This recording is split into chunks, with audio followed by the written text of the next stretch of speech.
You're listening to the Urban Uncovered podcast, powered by Leiden, Delft, Erasmus Universities Global.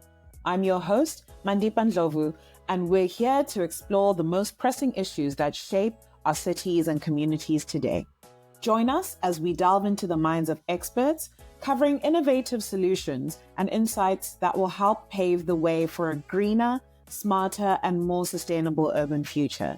Let's get to thinking about how to shape equitable urban development right here on the Urban Uncovered podcast.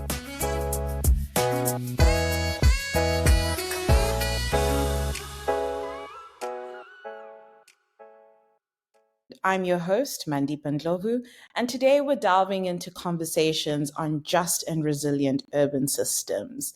To unpack this topic, I'm joined by Dr. David Dodman, the director of the Institute for Housing and Urban Development Studies at Erasmus University Rotterdam, and Ms. Heba Elhanafy, an urban researcher at the Charter Cities Institute.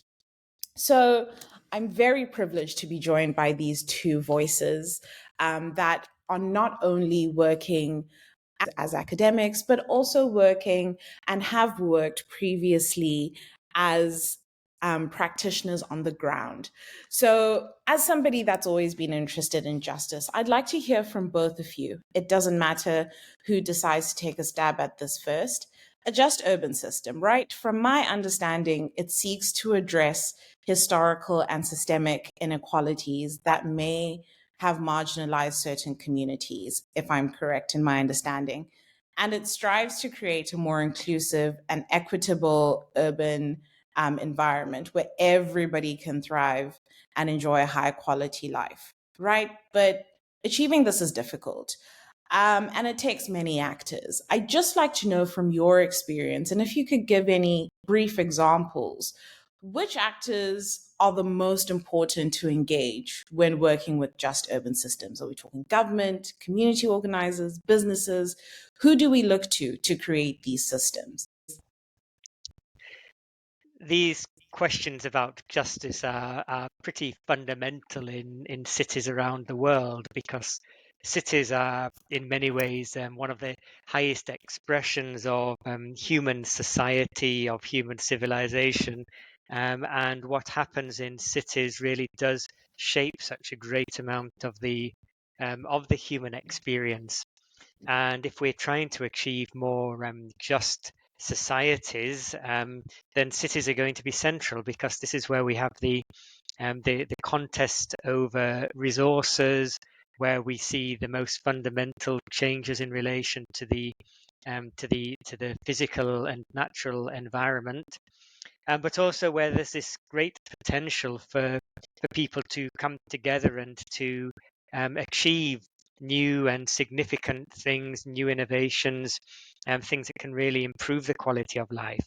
So the question of justice is really about how all of these things, which are either challenges or beneficial, get distributed around different people in a city, and are the outcomes of policy decisions and policy processes contributing to better lives for everyone in the city. One of the things that really underpins that, though, as well, is the processes. So as you indicated, Mandipa, who is involved and how are they involved? And I think we could spend a lot of interesting time talking about what are the ways of identifying the different views, perspectives, and priorities, and reconciling the challenges between these, and seeking to maximize the benefits among them. And this is really, maybe something we dig into a bit more, how this is done and with whom. No, absolutely. Heba, do you want to come in here? Yes, and I completely agree with what David said, right? The complexities of development happen, and we can see them very clearly in cities more than in other places.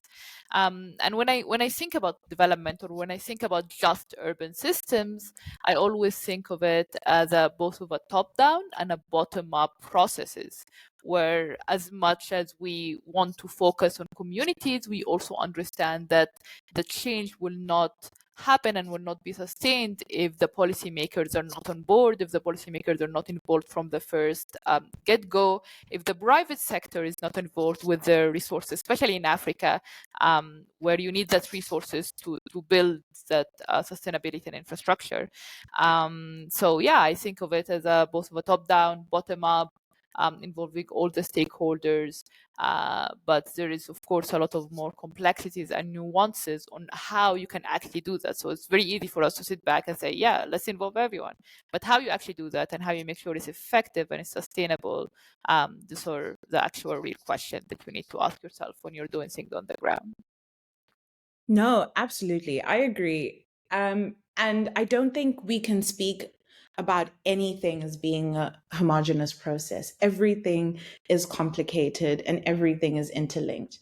But I come at this from an angle of social justice, and maybe I'm wrong in thinking about this. And in social justice conversations, and in conversations around accountability or social cohesion through accountability, there is somebody that speaks to, David, you spoke about cities shaping the human experience, right?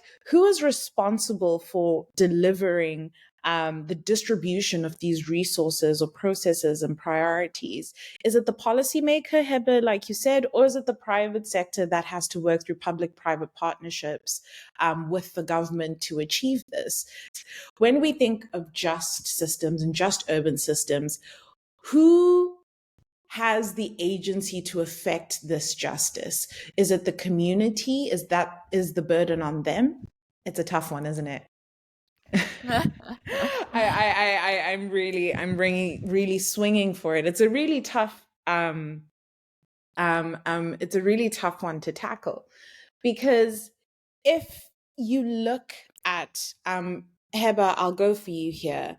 Yes. You've just released a report with the Chartered Cities Institute that looks at walking the unwalkable in Lusaka. And if I remember correctly, this report came out because you fell into a ditch and was covered halfway up your body in mud, right? So it came as a result of figuring out or needing to understand what is justice for basic things like walking around your city, right? So I'm going to throw a statistic for everybody to have context around how many people walk around in Africa. And this is a UN environment statistic from 2021, where approximately 78% of people walk for travel every day for an average of 55 minutes per foot. And when you think about just systems within a city, when you think about just urban systems and walking the unwalkable, could you give us some information about where the responsibility lay, or who were the stakeholders that were approached or needed to be approached in this Walking the Unwalkable report? Okay, thank you, Mandipa. That's actually a really good question, because that's the question we first asked ourselves when we decided that we actually want to do this project, or we want to kind of like understand and map walkability in Lusaka. And as you said, we have numbers, right? We have the fact that more than 78% walk or cycle to work every single day as a mode of travel. We know that over 66% of sidewalks simply don't exist in Lusaka. But how that affects the everyday experience is that what we wanted to kind of highlight or kind of map. So at the beginning, we sat down, we tried to do, like the traditional stakeholder mapping, and we came up with a lot of organizations. I thought that it would be like the community and 3 or 4 more organizations. You realize that the road safety, the road development agency is involved. the Ministry of Infrastructure, the Ministry of Local Government, the local authorities, the various communities, the universities, people who actually walk in the streets, and many, many others. And I think one challenge that we actually kind of like highlighted also in the outcomes is the fact that so many people are responsible for one thing. It's really hard to make that change or to direct those policies. And if you look at the policies that like kind of like are the outcomes of, I don't know, transforming Lusaka, are mainly focused on kind of car dependency or private car dependency, while we know that only 10% of the country have access to cars. So going back to your question on just urban transitions or just urban systems, we look at the obvious mismatch between policies and what is actually happening on the ground in this project. But I think one thing that we learned is practically the involvement of all of those different stakeholders are essential to moving those changes. We know that the private sector had a lot of financial responsibility, especially in an African context. We know that certain institutions within the government have the responsibility to change the policies, but we know that other institutions have the responsibility to give the money to those institutions to do the policy changes, and then other institutions have the responsibility to give the money to other institutions to do the actual implementation. So we see that like how things are very I want to say not central, but at the same time are very complex, in a sense of like if you want to build one sidewalk, how complex that is, or how you want to change one policy, or how you want to pass one law. How complex is it to build a sidewalk? Sorry for interjecting, but how complex is it to build a sidewalk? I mean, you said that so many people are responsible for one thing, and I'm going to give you an opportunity to respond, and I'm going to ask David about, his experience with policy implementation and local governance. But go for it. How complicated is it to actually have a sidewalk built? And I'm gonna speak here about like because we did the research in Zambia, so I'm gonna speak about the Zambian context and the Lusakan context. For sure, so yeah. the Ministry of Local Government and Rural Development are the ones who are in charge of the policy and the integrated development plans that are there for the different districts and the different cities. So the policy has to come from there.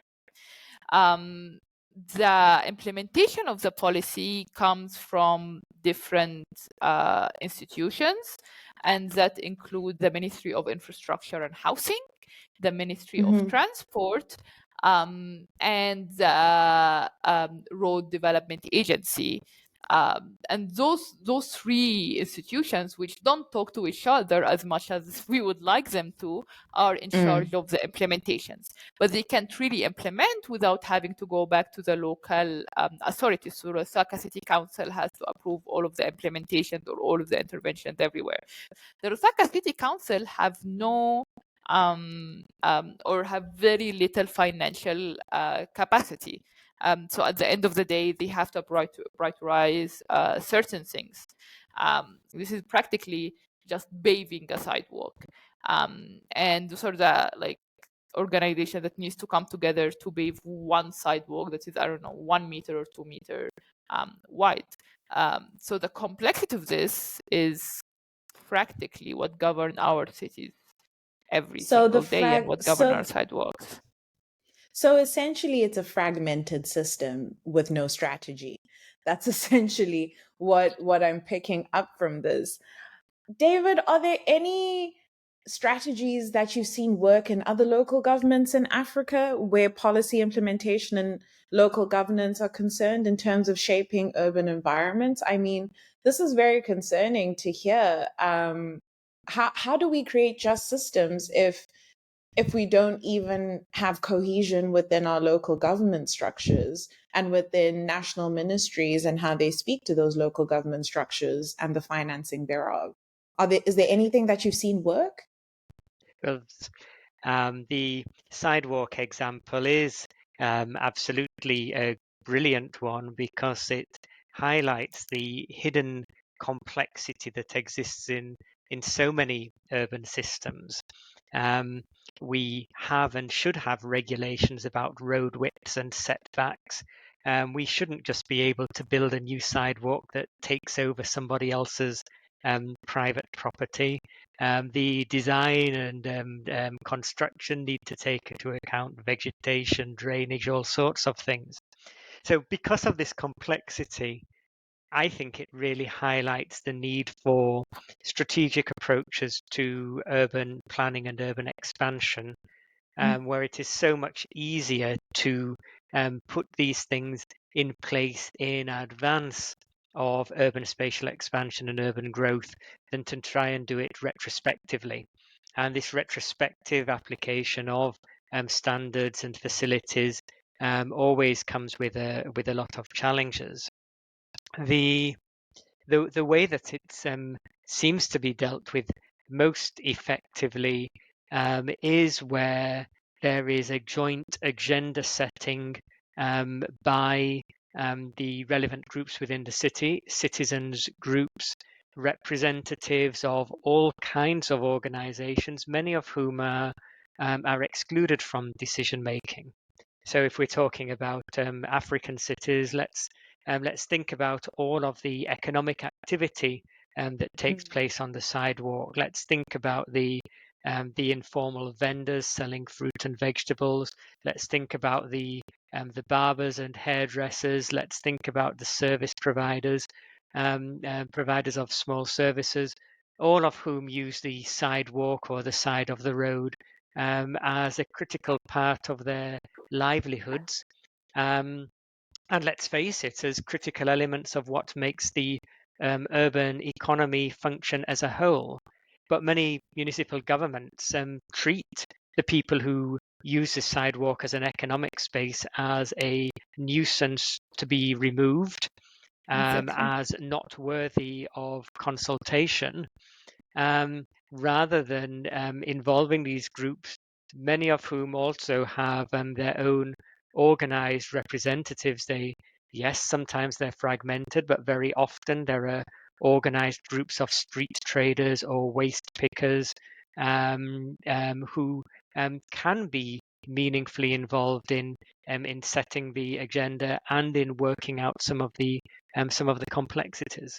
So that's where I think we find successes, where where municipal authorities are willing to engage with these organized groups representing key people within the city who have often been marginalized. And does the marginalization of these people, well, I essentially wanted to ask it as a question, but it's not.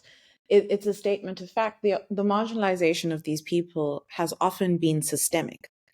And that systemic marginalization has cascaded into, the issues that you spoke about as a realization from the sidewalk example. It's a systemic marginalization with deep historical roots to do with the ways in which towns and cities have been planned for decades or longer, to do with the way in which master planning has been interpreted as a technical rather than a human discipline. So yes, it's systemic. It's and it's also emphasized by the fact that policymakers and perhaps particularly development agencies identify the challenges in cities as the ones that they see. If you are from one of the large international finance institutions, your experience will be sitting in traffic, and your conclusion will be, well, this city definitely needs more roads. Yes. Your experience as an international consultant is not going to be walking for 55 minutes a day on no sidewalks with ill-fitting shoes. Yeah. Yes. Exactly. And just to add on David's observation, and I'm gonna here pull out an example of the walking the unwalkable research that we did. So the whole idea of the project is to do a co-mapping exercise for the main routes that the people use to access labor markets, to access jobs, to access services. With the various stakeholders. So practically putting the government in the shoes of the communities, and then we walk together, we sit down, and then we have a co-mapping kind of exercise after the walk. One of the walks we did in Matindera, which is a compound or a township. So in other terms, the closest thing you can get to an informal settlement. And then after we did the walk, which practically connects two main roads in Lusaka, two main roads that you can take to access more formal areas or even more job opportunities.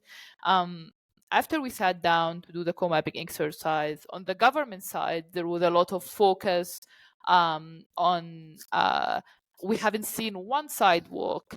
Well, the communities had completely different experience. Well, we all walked the same 1 hour. The community and the students were more focused on, oh, we're in the dry season, but look at this compound, what happens when it's the rainy season, and people can't even leave their houses. They looked at things more like, oh no, like my uncle lived in this compound 10 years ago, and what he really liked about it is that like within a 5-minute or a 10-minute walk you can practically access a hairdresser or somebody who's selling fruits on the side road or whatnot. So as David was saying, the experiences are different, but also the perception, even on the same experience, are different and are shaped. But your understanding of what a proper quote unquote built environment should look like: clean, no vendors, no proper sidewalks, proper greenery, these kind of things. So and at the end of the day, those government officials or those people eventually end up shaping the policies and shaping the infrastructure's interventions, while the community's priorities are completely different and are looking at the experience from a complete different point of view. So yeah, there is that gap, and I completely agree with David that when the municipalities sit down with the local community or the representatives of the local community, then actually can identify those priorities together, this is where you actually can make that change. I'd maybe even go a step beyond that. There is the identifying priorities, which is a critical stage in any planning process. But underlying that is the vision of the city. Yes. What is the vision of a city from the perspective of all of its residents? Planners and certainly national governments, national planning agencies are often really captivated by the idea of recreating Singapore or Dubai. Is that really the vision of the city that is appropriate for cities in different parts of Africa, where in different parts of Africa there should be different visions for the for the local context, the local culture, the local society, and really it's the vision that underpins many of the subsequent decisions, which either include or exclude people from the city. No, I absolutely agree. And just thinking about what both of you are saying, taking it back to even the systemic challenges that we face, even those are not homogenous. And you've alluded to this, both of you. The way the vision for an Anglophone planned city like Bulawayo or Harare, for instance, in Zimbabwe was planned versus how an Afrikaans apartheid regime would have planned the city of Johannesburg or the city of Cape Town is wildly different, even though they're neighboring countries. So there seems to be a need to delink ourselves from the various types of imperial planning that was done, essentially, or settler colonial planning that was done on African cities, and to envision new ways of living and being based on our current realities. And even then, at an individual level, the perception shapes our reality. But the one thing that's really coming out now, and moving this discussion into this idea of just urban systems for Africa at a global scale. But what is often missed is that African cities are not homogenous. And there's specific characteristics of African urbanization and urbanism that drive risks for sustainable development. And you spoke to this in a paper that you and colleagues wrote in 2017, David. Would you like to tell us a bit more on what these characteristics are and how we can mitigate the risks?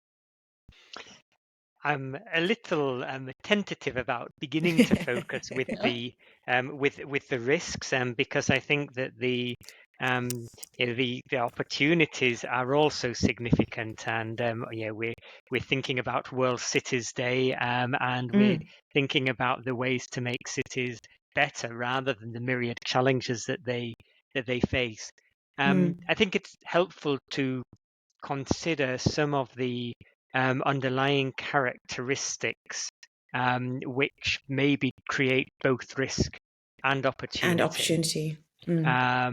So we know that African cities are growing very rapidly. We know that as a rate of change, small and medium-sized cities are growing particularly rapidly, even if in absolute terms they're not growing quite as fast.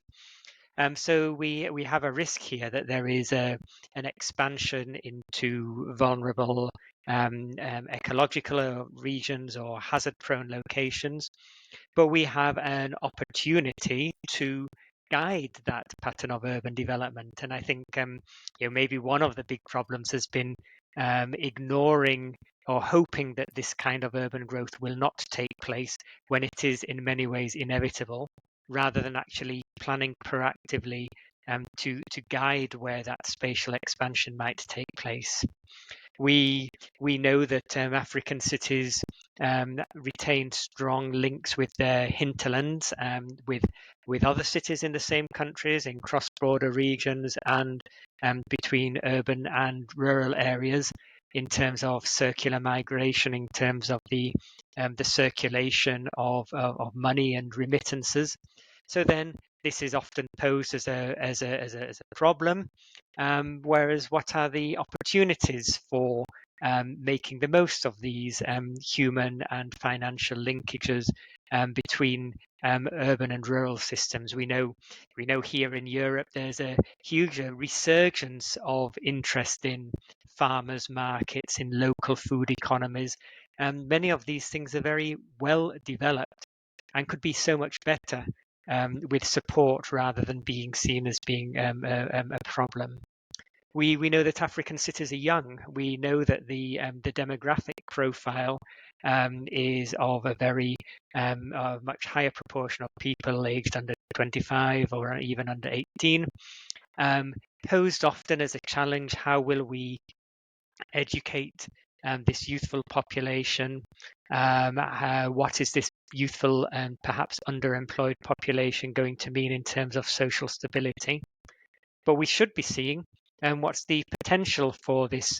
It often gets called the demographic dividend when you have a new, lively, enthusiastic generation ready to be entering the workforce and to look for, to have new expectations around what they expect from their politicians and their elected leaders, what they expect from their societies, and what can we do to maximize the potential.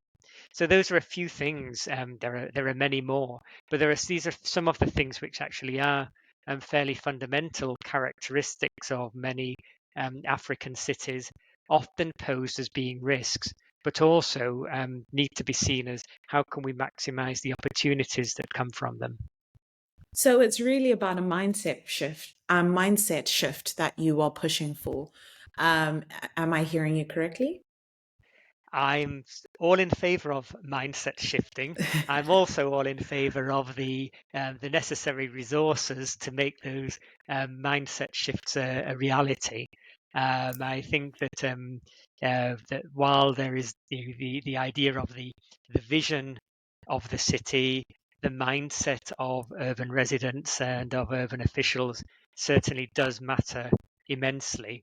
It only matters when there is support from the policy, the financial, and the investment levels. Policy, financial, and investment levels. That's a massive bill of cohesion that you're pushing for. And I'm very happy to lobby with you on the picket line for this. But I do recognize that it is a major challenge, because essentially the mindset shifts that we are looking for are at all levels, at people that control the systems level, at state level with the government, and PPPs that control access to finance within the government, and also at individual levels for that vision, and to rally and community organize at that level. But also the people that hold the money seem to be reluctant to mindset shift. Am I correct in making that assumption? I mean, it'd be good to hear Heba's thoughts on For this as well. sure. I mean, the mindset around investment has a very narrow set of metrics. There are certain metrics in terms of the amount invested in particular projects, the relative ease of tracking investment in infrastructure, in physical infrastructure, as opposed to social infrastructure, and the way in which the period and the return on investment is accounted for. So there certainly do need to be shifts in the ways that some of these things are accounted for, whether it is purely short-term financial gain, whether the longer term can be taken into account as well, and how many of the things which I think are meaningful to human life but are not readily quantified in financial terms, how they're taken into account as well. Heba, can we even think of a just urban system without the agency of those that are most affected being taken into account? Short answer, no. Longer answer, if you look at what defines or what makes urban systems, not just in Africa or not just in the global south, but everywhere, right? If a kid in the suburb somewhere in, I don't know, Northern Virginia does not have the same rise, does not have the same influence as a kid somewhere in that's a lower income neighborhood somewhere in New York, right? But this this problem is much more amplified in the context of the global south, or in the context of Africa, where you have much more marginalized communities, while all the decision making and all the policy making is within a very, I want to say, at least from my experience, a very small, very privileged, somewhat isolated a group of policymakers, where the voices and the experiences and the typically what communities do is that they scream at you the solutions, and if they don't scream it at you, they actually just do it. They just take the sidewalk and they sell things because there is not enough economic opportunities. Exactly. These kind of things are just in your face, and I think the problem is that we keep ignoring them while they're practically telling you and doing the solution. They're solving the problems in their way, and the systems just keep kind of like looking over them because they don't understand enough of these preconceived ideas of how a city should look like, or how development is done, or all of these kind of things. So a joint agenda setting is needed, and I'm going to be a little radical. We need to burst the policymakers' bubble because people are, in fact, coming up with their own solutions, are, in fact, um, having their own or making their own way through the city in order to make it just for them. Is that what I'm hearing? Yeah, completely. I mean, people always look at informal settlement as a problem to be solved, and this like, how are we gonna, end the slums? I don't think I've been in a meeting in Lusaka where having people like our biggest problem is the slum, and let's not romanticize it in any way. It does have its challenges, and it does need a lot of infrastructure help, and it does not need a lot of investments and job creation, and there are so many things that the slum or the compound or the informal settlements need. But we also have to acknowledge that this is the way that 70% of the city have solved the problem or the shortage of the private sector and the government to provide housing. It's like, I came to the city to look for a job. There is no housing. I'm gonna build my own housing. So again, the community is giving you solutions, it's giving you ways to do it, and the right response, at least from my point of view, is to work with the communities to figure out how can we improve on the solutions that are already have been done, or build on that together.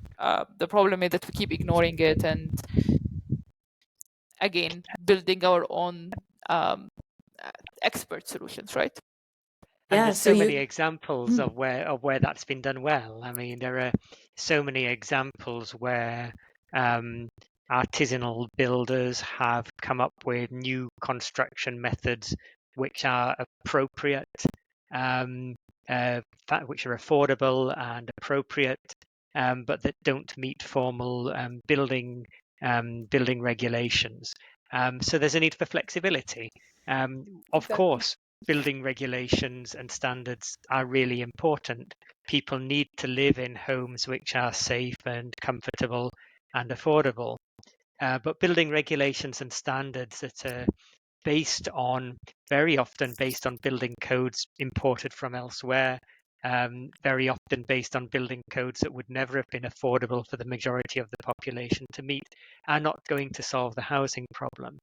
So these flexibility around building codes, flexibility around, we've seen some of the best examples of informal settlement upgrading, where there's been a willingness to reconsider road widths and setbacks to take into account the density and to work out new ways of saying, well, not all roads need to have the same standards, widths and setbacks, because what we're trying to achieve here is accessibility in a dense setting, and it's okay if we vary the standards in a thoughtful and considered way. So Yeah. taking into account the solutions that the people have come up with, and then being flexible and reconsidering some of the formal standards to accommodate and to support what people are already doing, rather than to erode people's efforts. 100%, David, I completely agree. And I think if you look at examples from like the development of informal settlements in Egypt, and how the informal settlements, practically 99% of them have access to electricity, or have access, or 85%, I think, have access to water. And this is because there is some sort of a cooperation that happened for whatever reason between the government and the communities that lives there, on the development of this of the informal settlements. Again, we see it in Tanzania with the de novo urban expansions, where through a very standard site and services urban expansion method, we see that the prices went down in certain neighborhoods, and people were able to access land that in other ways they will not be able to access. So there are a lot of examples from the continent and from all over the global south where those systems have been hacked, and there are a lot of improvement. So it's not just about joint agenda setting, it's about peer learning from across the global south. contexts that understand each other's challenges and opportunities, and flexibility as well. But I have one last question for both of you, and it's a question that often comes up. You know, we require a seat at the table, we require joint agenda setting, give people their agency. But how do you get everybody onto the table in a way that strives to create a more inclusive and equitable urban environment, given all the complexities and nuances we've spoken about? We can't even get local governments and national governments to be on the same table. How on earth are we thinking about strategizing, proactively strategizing, in a way that includes everybody from the woman selling her tomatoes on the sidewalk to the urban planner that wants to understand the challenges and opportunities within the city, to the policymaker, to the development worker that flies in on a Monday to assess the situation and flies out on a Friday and gives a report, and that's the funding that's due to the city. How do we make sure that everybody is counted and everybody's voice is heard on the table? I don't think there's a single silver bullet for No. any of that. What I think, though, is that there are some proven entry points for people in different positions that have been significant, even if not sufficient on their own, to make a real difference. I think that where national governments are willing to provide an appropriate level of decentralization, where the word appropriate is critical, because what might work in one national setting may not be appropriate elsewhere.